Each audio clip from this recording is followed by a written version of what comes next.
ချလာပြားတန်ကနီးလာပြီဝုံဝုံမိသားစုကကြီးမားတဲ့တစ်ပင်ကြီးကိုဖြည်းဖြည်းချင်းဖြတ်သွားပြီးတော့အကိုင်းခဲတစ်ခုမှကျွဲလောင်းကြနေတဲ့ပြားအောင်တစ်ခုကိုတွေးလိုက်ရတဲ့ကွယ်ကြည်စမ်းပြားအောင်တစ်ခုဒီထဲမှာပြားရည်တွေရှိနေနိုင်မလား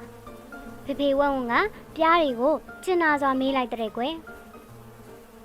ချစ်လာစွာသောပြားလေးတို့ပြားရည်နေငယ်လောက်ပေးလို့ရမလားပြားတွေကလည်းဝမ်းသာအားရနဲ့သဘောတူလိုက်ကြတဲ့ကွယ်ဟုတ်တာပေါ့ရင်ရင်ကြေးကြေးတောင်းတဲ့လူတွေလုံလောက်တဲ့ပြားရည်တွေရှိပါတယ်မင်းတို့အတွက်ငါတို့ပေးလိုက်ပါမယ်ဝုံဝုံမိသားစုကဘီဘီလေးရဲ့တောင်းလေးကိုရှေ့ရောင်ပြားရည်တွေကိုဂယူးဒီဇိုင်းနဲ့ထည့်ခဲ့ကြတဲ့ကွယ်ကျေးဇူးတင်ပါတယ်ပြားလေးတို့ဝုံဝုံမိသားစုကပြားလေးတွေကိုကျေးဇူးတင်စကားပြောပြီးတဲ့နောက်မှာနောက်တစ်ချိန်လာရောက်လည်ပတ်ပါမယ်လို့ဂတိပေးပြီးတော့နှုတ်ဆက်ခဲ့ကြတဲ့ကွယ်အိမ်ပြန်ရောက်တဲ့အခါမှာတော့ဝုံဝုံမိသားစုကဥ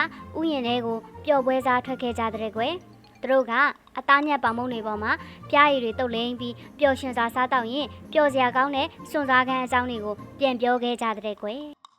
ညရောက်တော့မေမေဝက်ဝံကကိုကိုဝက်ဝံနဲ့ဘေဘီလေးဝက်ဝံတို့ကိုအိပ်ရာထဲမှာချောသိပ်ခဲ့တဲ့ကွယ်ဒီနေ့ကတော့တိတ်ကိုချုံမြိန်နဲ့စွန့်စားခန်းတစ်ခုပဲကိုကိုဝက်ဝံနဲ့ဘေဘီလေးဝက်ဝံတို့ကလည်းပြားရည်တွေပြားတန်တွေကိုအိမ်မက်မဲ့ရင်အိပ်ပျော်သွားကြတဲ့ကွယ်ဝုံဝုံမိသားစုရဲ့ပြားရည်ချပွေးရေးစွန့်စားခန်းပုံမြင်လေးရတော့ဒီလောက်ပါပဲကွယ်